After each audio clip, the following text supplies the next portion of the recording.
Bye. Okay, Janoah Van Kekem from Mind Maverick. Welcome to the podcast. How are you, mate? I'm grateful, mate. Thanks for putting the time to have a chat. Oh, not a problem, mate. I appreciate the time you're giving up as well. It's a very interesting time for everybody at the moment, as we can all appreciate. So it's good to just have some good open conversations about various aspects of life and how we can help people too, which is, I guess, where we're going to head with this podcast. So, look, you're obviously the brains behind Mind Maverick, and obviously I've got the opportunity to sort of work through your current course at the moment, which has been really eye-opening, as we were just talking about off podcast. But what I wanted to obviously talk to you more about is your story before you got into meditation, how you got into it, and why it's been so remarkably beneficial to you, and then why you're currently teaching it. So do you want to take us back to when that was, your story beforehand, and how you sort of came across it, and were you somewhat of a skeptic or anything like that before you got into it, or has it always been part of your life? I'd love to know more. Mate, I was a huge skeptic. So I learnt when I was about 27, 28. Okay. And up until that point, I thought it was a bunch of fucking hippie shit, and I was like, and my old man is reasonably spiritual, so I've been exposed to it. Yeah. But he grew up in school. All I cared about was playing footy and sport and girls, and I was like, I'm not interested in this stuff. And I didn't understand it, so I never gave it a chance. Yep. And I always say to people, if you'd have told me, well, even 10 years ago, so I would have been 25, 10 years ago, even then, if you'd have told me that a few years later, I would have become a daily, twice a day avid meditator, or become a teacher, I would have told you pretty quickly where to go, and laughed in your face. It's pretty. I always have a bit of a chuckle how it played out and changed. So I studied a couple of degrees. I ended up my master's was in commerce and marketing. Sort of followed that route. I actually was originally in Adelaide and moved to Sydney for the job. Yep. Working in corporate, and that was those days were literally. I was like every other suit living in Paddington and Sydney. I'd wear my suit, read the newspaper on the bus way to work, get to work, eat my music at the desk behind a computer all day, and then go home. And that was my, go to the pub, some beers, whatever. Yeah. And that was my routine. I did that for like a solid year, and I was like, this doesn't feel like me. And I'd previously had a fair bit of experience in the alcohol industry, so I managed a bar for years, and I knew a lot of people in the industry. My old boss actually launched an alcohol beverage company, independent one. And he's like, I need a state manager for New South Wales that I trust. You want to do it? I'm like, yeah. So I jumped on board that. And it was great. That was 7 years of working with that company, great company. And funnily enough, it's interesting how the universe works, right? Like one of my first clients working for the alcohol company, I became friends with them, and they were meditators, and they were what I deemed as normal people. And I was like, oh. So I just never really given it much time. I'd sort of been like, yeah, whatever, mate, not for me. And I always thought that my mind was too busy or whatever it was. And one of the guy that owned the restaurant, he was the head chef as well. And he was in his 60s, and he was a lad. Like, he surfed, and he was a bit of a hard ass, and we'd catch up and drink coffee and talk about life. And he was like, you know what, mate? I said, what? He goes, I just wish I'd learnt meditation when I was younger. And I was like, really? He goes, yeah, it's a power tool. And I was like, oh. And that kind of, because from a bloke that I trusted and respected, I was like, oh. And then I started researching and doing podcasts, and I was in a Tim Ferriss phase, and it's all around high performers. And there was such a common theme. Most high performers had some kind of, and there's even now science states that most high performers have some kind of meditation or mindfulness in their routine, daily routine. And I was like, mate, if all the people who are way ahead of you and way more forward thinking than you see value in it, like, pull your head out your ass. So I finally learned. And when I learned, it changed the game for me. I was like, wow. So, growing up, I'd experienced anxiety. Like, I'd almost vomit from anxiety when I was younger. I couldn't sleep with headphones in. So that's how I sleep. I have a TV on, headphones in to keep shit going, so my head is too crazy. Yeah, wow. Aggressive. Drinking was my numbing mechanism every weekend to, push through. And so that's how I operated. And I was pretty high level and high energy. And over the, it's almost been almost a decade, just under a decade that I've been meditating.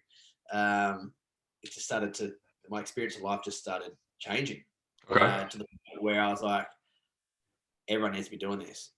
Like, it's not about being religious. Got nothing to do with religion. It's just spirituality. Like I was like, fuck all that. It's just this technique that you do that you sit and close your eyes. Yep. And it changes the game. Whether it's how much you can focus, whether how quick you recover from exercise. You know, it impacts how engaged you can be with your partner, or how aware you are of how you operate in your own mind and body. Because if you want to change anything, you need to be aware of it. And you know, anxiety, stress aren't even a thing. And I was like, right. But when I looked into the space of meditation, it was still very much,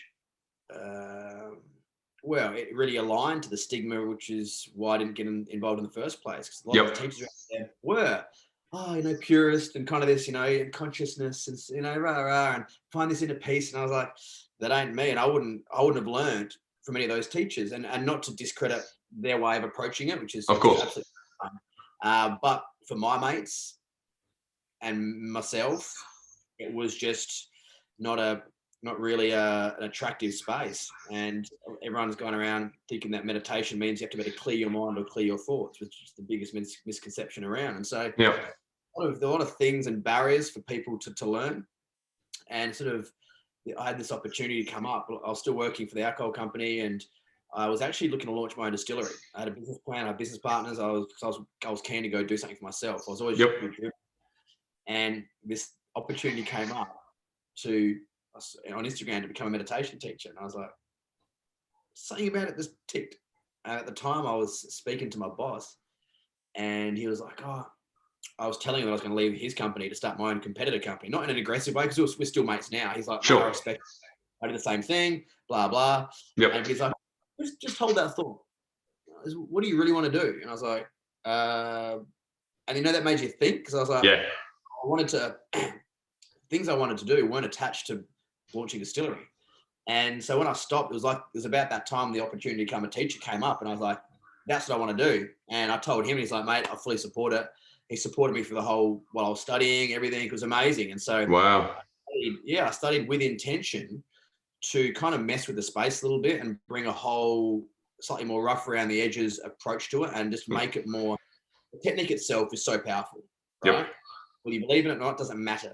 You just got to be able to sit and close your eyes, and it works. And I was like, if I can make as many people understand that and not feel awkward about doing it, that's what I want to do, and just normalize it. And from that, as soon as I launched the business, it was like all my family now meditate, and I don't push anyone. They came to me. Wow, that's cool. Yeah, like all my best mates pretty much do it, or if they haven't learned, are open. And so I'm like, this is what I want to create. We're a world where it's just normal, where we're doing these techniques, and it's not like, oh, who's that weirdo meditating? It's like, who's that high performer who's ahead of the game, who's forward thinking, who doesn't give a shit what everyone else thinks. 100%. You know, that's my frame around it. So that was kind of the pathway into me meditating from pure skeptic to now my business is based around teaching people meditation and doing mentoring. So I'm just thinking of transformation. Yeah, 100%. That's unbelievable. Wow. Did you, I'm going to go on a tangent here, or a bit of a side note, but did you end up pursuing your distillery goals, or no, just canned it all together? Really? In the bin, told the boys, I was like, sorry, I'm out. Before we pulled the trigger, and they're like, respect that. The distiller's now, he launched his own distillery, but I moved out. I'm totally out of that game. Wow. Love booze, love having a drink, but I'm no longer in that business. So yeah, it's kind of. Oh, there you go. Slide into a moment. How about that? Yeah, it really was. Yeah, that's unreal. That's very cool. So, all right. So take us back to your first full meditation experience and talk us through that, because obviously you came from a skeptical background, you know, a little bit of woo-woo maybe thinking, but talk us through the very first time you did it, and the moment where you went, hang on a second, this is for me. Yeah, so the technique that I learned is called Vedic meditation. That's also what I end up studying to become a teacher. So that's the foundational knowledge that I work from. And when I went to learn, as part of when you learn, I actually went the full hog. Like I didn't just do like an introductory thing. I went the full hog, which means it was a solid investment for me as well. It was a full course. And as part of it, there was a mini ceremony at the beginning, which I did. Wow. I had to sit there and watch. I didn't have to do anything. But part of it, for the Vedic, if you learn Vedic or transcendental style, you need to bring some fruits and flowers for the ceremony, just to sort of give to the teacher. Okay. And I was like, okay, this is unusual for me. I was never into that kind of stuff. And I was like, look, but I'm just going to give this a chance because everyone else speaks so highly of it. If I can just get past the awkwardness. Yep. And I remember standing there waiting at the door, and I was like, fuck, if my mates see me right now, then I ask, what are you doing with 3 pieces of fruit and a bunch of flowers? Oh, I was sitting going, let me in. It was just, and I got in. And little ceremony was like the Jackie, who's my teacher and now still a good friend of mine. She taught me, and I remember sitting there the whole time going, I don't really know what was going on. And she was singing this little song and waving around the incense and flowers, and I was just sitting there just going with it. And the first time I sat there, I was just like, I didn't know what I was doing. I was like, am I meant to be clearing my mind? Because I was like, my mind isn't clear. I'm thinking so much right now. And I sit there and I got my mantra and was working the mantra. And then the next 3 days, we did coaching through the next 3 days to actually make you understand it. And then I started to understand, it's like, okay, there are so many different styles of meditation out there. The apps are so different to say what I teach. And this is what I couldn't get my head around. I was like, so I'm not meant to clear my thoughts. Like thinking's actually okay, and it's part of it. You're meant to between the thoughts and the mantra, and it's actually doing stress release, and it's not meant to be blissful always. Sometimes meditation is really uncomfortable. That's a good thing. And so I got my head around it. And then I remember for the first few weeks of meditating, I was really tired. I was so exhausted, and I was like, and I was a bit frustrated. I was like, isn't meditation meant to be like make me perform better and be more energized and more sharp for the rest? And I remember asking Jack, and I was like, what's going on? And she's like, so the technique that you've learned is a type of meditation that's designed to help your body release and process the build-up of stress and tension and fatigue that you've carried throughout your life. Because that's why our bodies operate. We carry stress and fatigue. And the best way for our bodies to process that is by deep rest. And that's what this meditation technique is doing for your body. It's giving your body deep rest. And so when you first start, often there is a unstressing process of your body working through like what it's held on to, because we're so good at pushing through. And she's like, let's think about your last 10 years of your life. I'm like, work hard, play harder. So I was there's a lot of, my body was a lot of fatigue. I still, I'd go out and I'd work all week, I'd be drinking for work. I'd go out Friday, go out Saturday night, have a blowout, get out in the morning. I still go to the gym and train my ass off, sweat it out, and go over Sunday.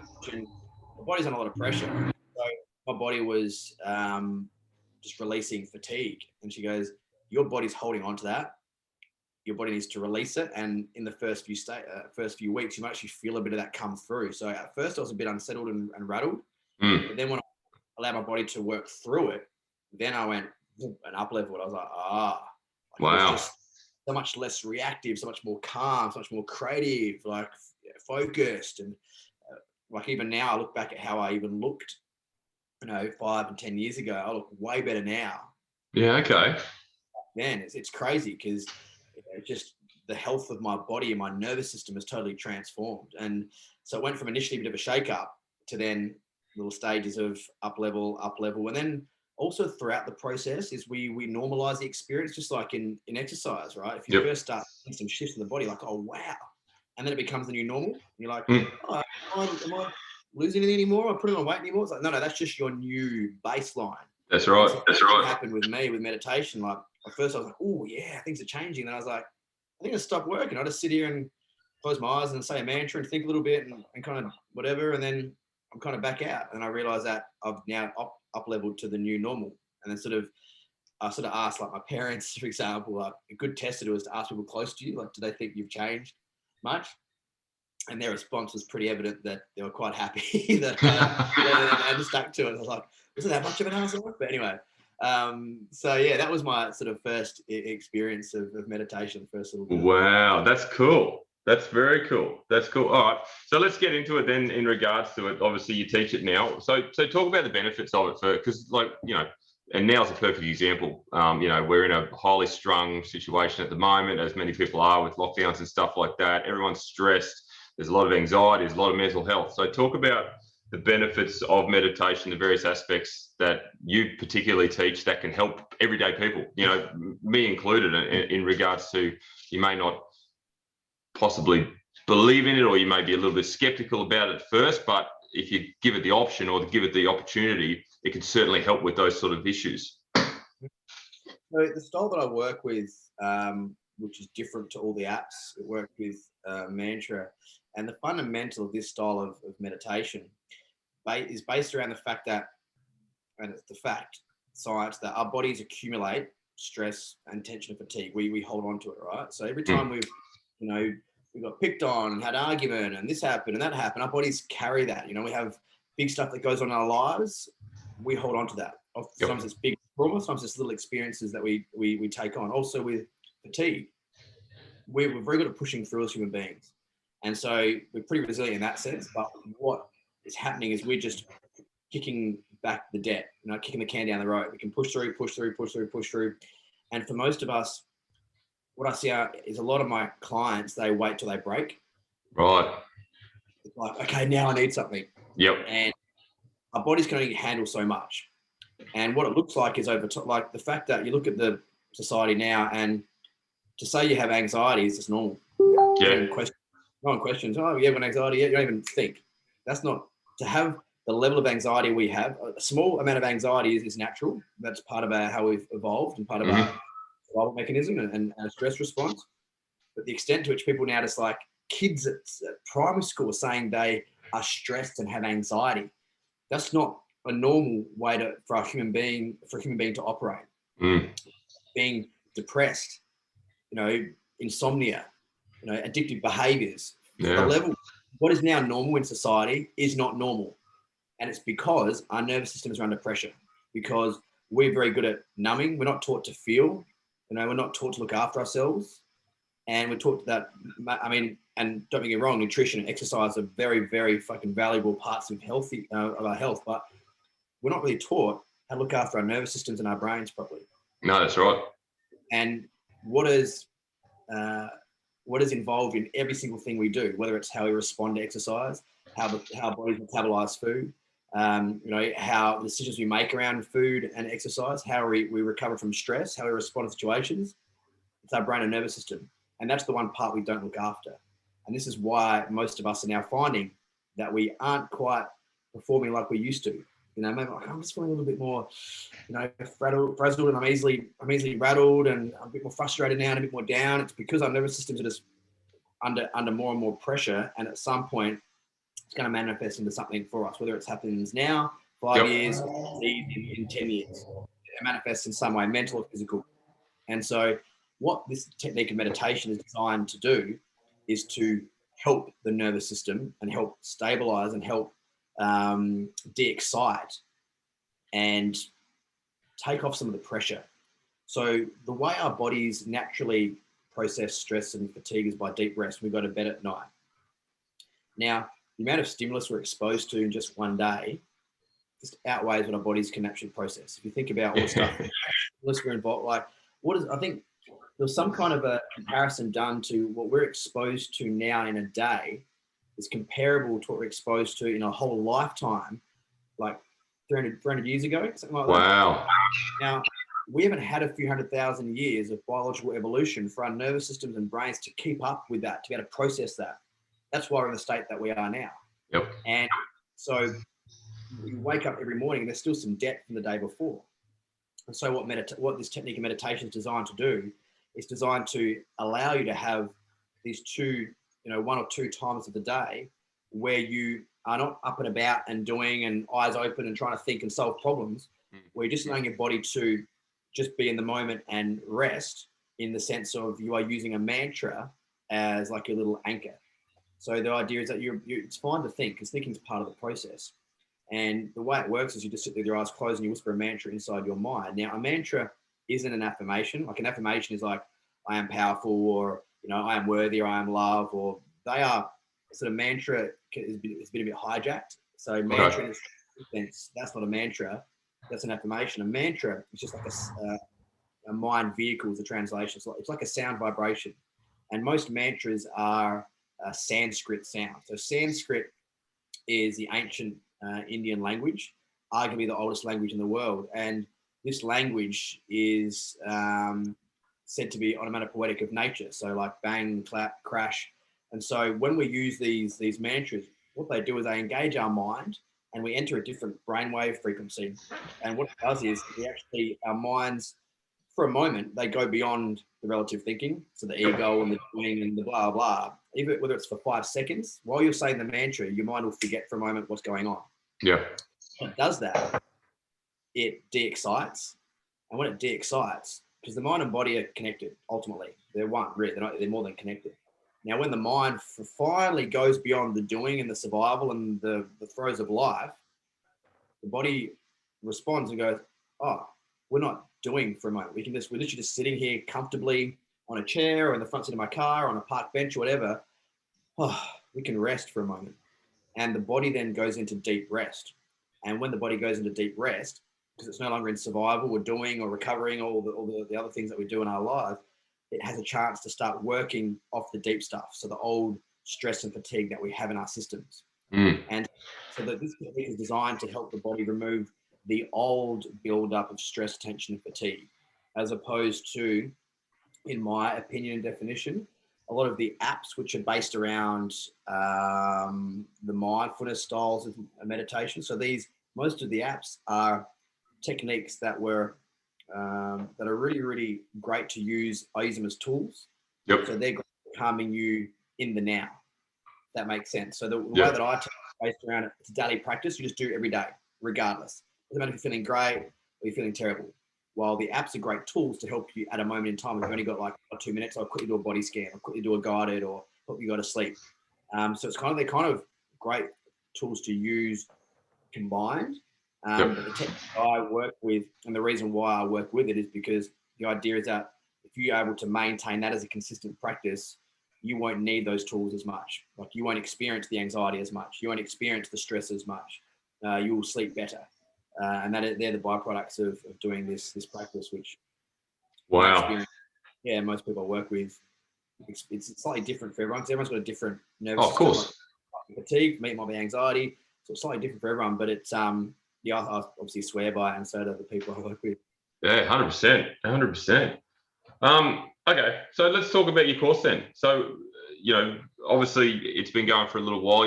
Now I've seen that you've got some great endorsements on your site. Talk about how easy it is to access, the simplification of it, because I've found it incredibly easy to run and operate. And obviously, who can benefit from it? Like, I'm assuming it's for everybody, really, isn't it? Anyone? So the way I work is I've designed a scale of options. So I've literally got like a free mini course, which is just something basic, just to get you understand. Because I also appreciate that if you don't know this, it doesn't make sense to you. There's a resistance like, well, I want to spend my money on something I don't understand, I don't trust. So I have something that's a little bit of an entry level, like understand the different types. It's important to be mindful of the fact that there are different types of meditation that might work differently and better for some people. Some people prefer, maybe they just want to be guided the whole time. That's fine. There are types that do that. So the whole idea of what I teach is around helping people become self-sufficient. So the whole basic here is I want to make the apps redundant in a way. I want to make it so everyone can meditate anytime, anywhere, without having to plug into an app, without having to be guided, and without having to have their incense or their meditation cushion. It doesn't matter if it's loud and noisy. So it's designed for everyday busy people who want to perform better and fit it into their lives. So you've got that. Then I have a pre-recorded, which is the one that you're doing, that program that you go through. And that's designed to take over sort of 21 days and drip feed you the information and tools, and then you practice it for 7 days, and then it feeds in the next level around neuroscience and stress release, and then practice again. And that's designed to help you actually integrate the process into your life. And then next level up is actually working with me personally. Some people prefer to just sit in their own time, and some people prefer to work with me one-on-one and do an in-depth style, or you can even do the full process, which then involves the ceremony, which I offer if people want to go down that route as well. And then the extra there is a whole another level of mentoring. So there's a whole second there's all staged for depending what people are after. That's unreal. That's good. So so it doesn't matter, what type of individual you are, what background you come from. There's something for everyone, which is important to understand. Yeah, because there's a lot of resistance to it, and the fact is, like, whatever you believe in, whether you're like I don't have a religion that I live by. I've always been pretty open-minded in actually, no, I haven't at all. I was very closed-minded in the early stages. Yep. Now I've become a lot more open-minded into different philosophies and different ways of looking at the world. And the beauty of this and the way I teach and the way the process works is you could be the most non-believing person in the world. If you would sit there, close your eyes and say the mantra, and it's gonna do stuff for you. That's what I like about it as well. So it doesn't matter, where you come from or what your beliefs are or anything like that.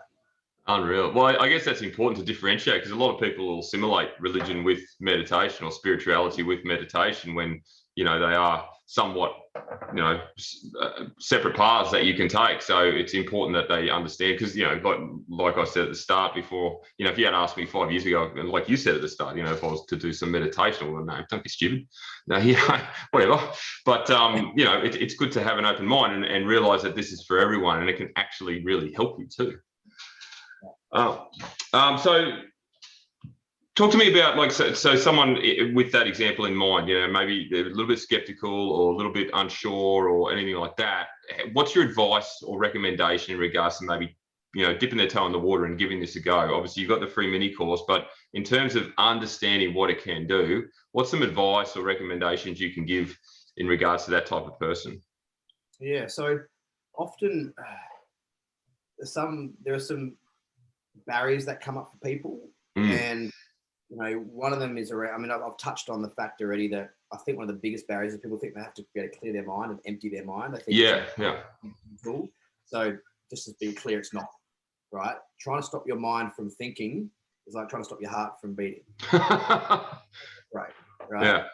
So monks and yogis who live like monks and yogis out on a hill or a mountain or in a cave somewhere, and all they do is meditate all day or contemplate, and they don't, live life like we do. Yep. They've got to do that.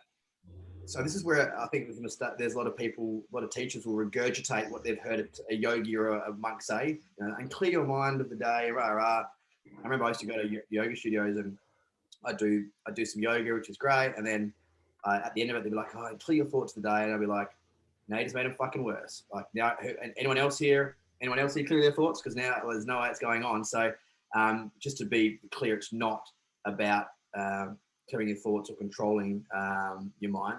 The other thing to be aware, and another sort of barrier that I have for people that are skeptical and a bit unsure, is that there's kind of a fear sometimes that people lose their edge. Yeah. Good point. And it's because we often get addicted to that stress feeling. We're like adrenaline and cortisol in the system, which is like gets us ready to fight or run away. That's what it's designed for. Now that can also be addictive, and it can trick us into thinking you're actually being productive. So when you're in that stress mode, you're not productive. You are focusing on the nature of the mind, focuses on the negatives. So it's like you can focus in, but your ability to think creatively, expansively, respond in a like a compassion or more aware manner is really, really hindered. And it's also really taxing for the body. Oh, totally. If you're running in that stress system all the time, it can lead to adrenal fatigue. The excess cortisol in the system is like poison for the brain and the body. It actually, and this is where we can sometimes get caught up in the fact that, when I'm on, I get shit done. Now, basically stress makes you slow, stupid, and tired and sick. So imagine having more subtle energy and clarity and focus on the things that are important. And that's what meditation kind of does. So by removing the stress and tension and fatigue out of the system, you'll have more energy in the bank for when you need it. So one thing I haven't lost is my edge. But what I used to do is waste a lot of my edge on trivial shit. I get fired up around someone cutting me off in traffic. I get fired up because someone said something like this to me. It's all waste of energy. So now I'm reactive like I used to be. Now I'm like, okay, where does my energy need to go? Here, this project right now, I'm on. Or here, that person right there, I'm on.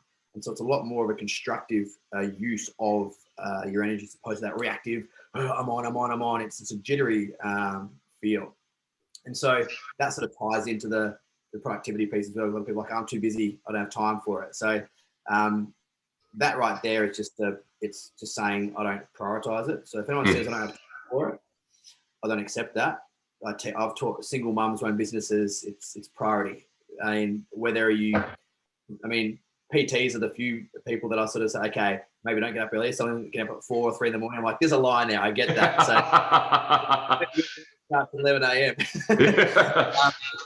But it's more around like, what do you prioritize in your day? If you look at your day and look back at it, like, where's your time gone? How much time have you spent scrolling? You know, bits and pieces. If we can always find, all you need is 10 minutes. That's right. Little 10-minute blocks, you've got time. And I would argue that, and the ROI on that, because I also do some stuff with corporate, and the corporate are big around, it's all about ROI. So you actually do get time added back into your day in terms of your faster decision making and your awareness and more productive. Yeah. So you get it back, right? Yeah, absolutely. Yeah, that's a really good way to look at it. Return on investment. I like that. And you're right. Like, I have the same discussion with a lot of people in regarding finding time, but people argue, I don't have time to train. You know, I don't have time to exercise. Well, you do. You've just got to look at your week and look at your days and break it down. And believe it or not, you will find time. There's time there. It's just your priority. What's your priority? You know, so yeah. So meditation is exactly the same. And like you said, like you don't need it. You need an hour to exercise, but you don't need an hour to meditate. 10 minutes, like that's easy. It's really simple, isn't it? You can just sit and close your eyes. So, and in terms of like with the, just back to the beginners and skeptics thing, is just to maybe try a couple, and to, if possible, get taught by someone. Just like at the gym, right? You're going to go there and start lifting weights. The fair chance you're going to hurt yourself if you don't get taught by someone properly. Similarly here, you hurt yourself, but you might sit there and go, oh, it's not really doing anything, it isn't working, or I hate it, or it's uncomfortable, whatever, and you just stop. And that's, I actually liken meditation to exercise. We know we should be doing it, but what you do depends on your body and depends on what you want to get out of it. So it'd be like if you used to go, I did exercise, and you go to a spin class, you're like, I hated that, I'm not exercising ever again. Same with meditation. I go to an app and they're like, I hate meditation, you're doing that again. It's like, no, try something else. Okay, maybe do a yoga class. Maybe I'll do some heavy weights, or, you know, go for a jog. Who knows? There's different types out there. And similar meditation, try a couple and try to get some advice from somebody who knows what they're talking about to help you actually understand it, because the benefits you get are worth it if you can make it stick, just like with exercise. 100%, mate. No, that's great advice. It really is. Okay, so if someone wants to start your course, do you run it like in terms of blocks throughout the year, or do people just can jump on, sign up and start whenever they like, and how do they find it? Yeah, so I used to do periodic courses, and I've now stopped and just made this pre-recorded one so you can learn anytime, anywhere, and just do it in your own time. So it's literally ready to go. The free one and the beginner's course is all there ready to go. But then I also have, if you want to work with me personally, then we just block it in, whether it's like you and a partner, or you want to go with friends, or just yourself. We block that in as needed if you want to do that, or coaching or mentoring. So, and the best way to get through to me is just on the old GRAM or just on the website. That's probably where I'm most active.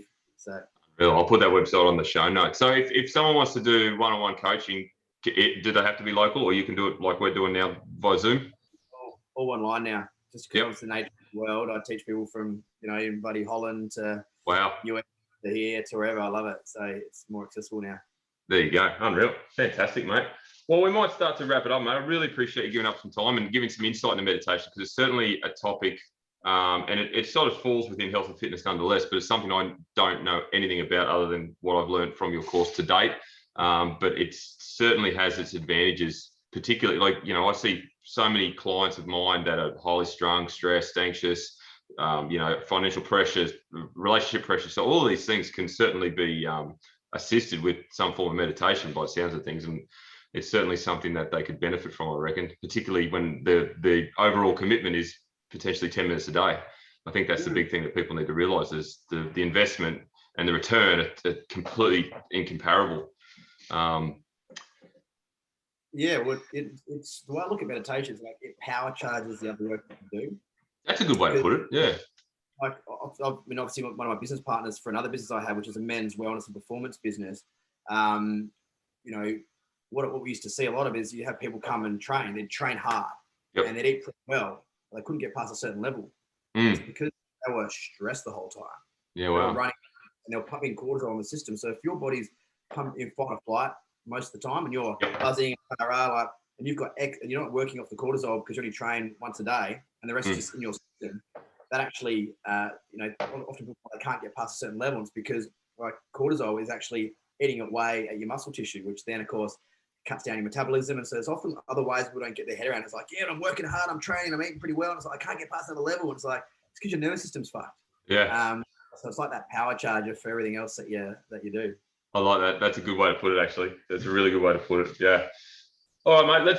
Let's finish up.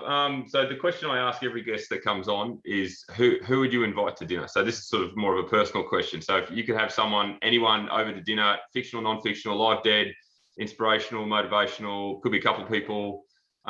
Who would you have to sit down and just have a good chin wag with over a good meal and a couple of drinks? So the two people I'd bring over would be a guy called Aubrey Marcus.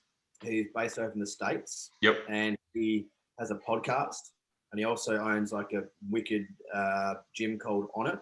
And then they've got Alpha Brain as well, which is like this mental performance thing. And he's just this really insightful guy.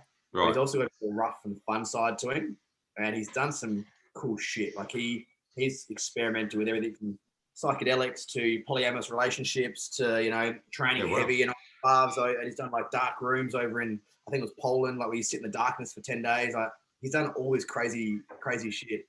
Yeah, right. And his approach is also quite, what's the word? Humble and vulnerable. Like he'll share all his shit as well. It's not like, yeah, I've got it all sorted. So there's a level there, but he also has a bit of fun to it. Because I like to have a drink, have a bit of fun. So there's that balance of like doing the work, but also, and depth, but also a bit of lightheartedness. And then the other guy I'd invite is, what I think is so entertaining, is Matthew McConaughey.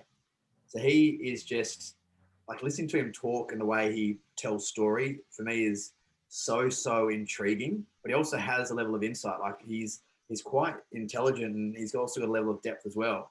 And so he's another guy he'd be so like you can talk to him for hours. Yeah, wow. And I listened to his book Green Lights, and I had it on audio. Yep. I did the audio book, and I was like, it's just the way he tells the stories is amazing. And I think he's had such an interesting life as well. So they're the two guys at this current moment that I'd probably bring over for a bottle of wine. Unreal, mate. Fantastic. I like that. That's two different answers. I didn't expect that. That's very, very cool, very insightful. Thanks very much for giving up your time again, mate. Really appreciate it. Thank you for opening up about meditation. Hopefully the listeners have got a little bit more insight into what it's all about, and the fact that it's not as, spiritual or woo-woo as we once believed. And I love your approach. I think it's really, really cool. So thank you once again. And hopefully you have a good weekend, Dave. Cheers, bro. Thanks for having me.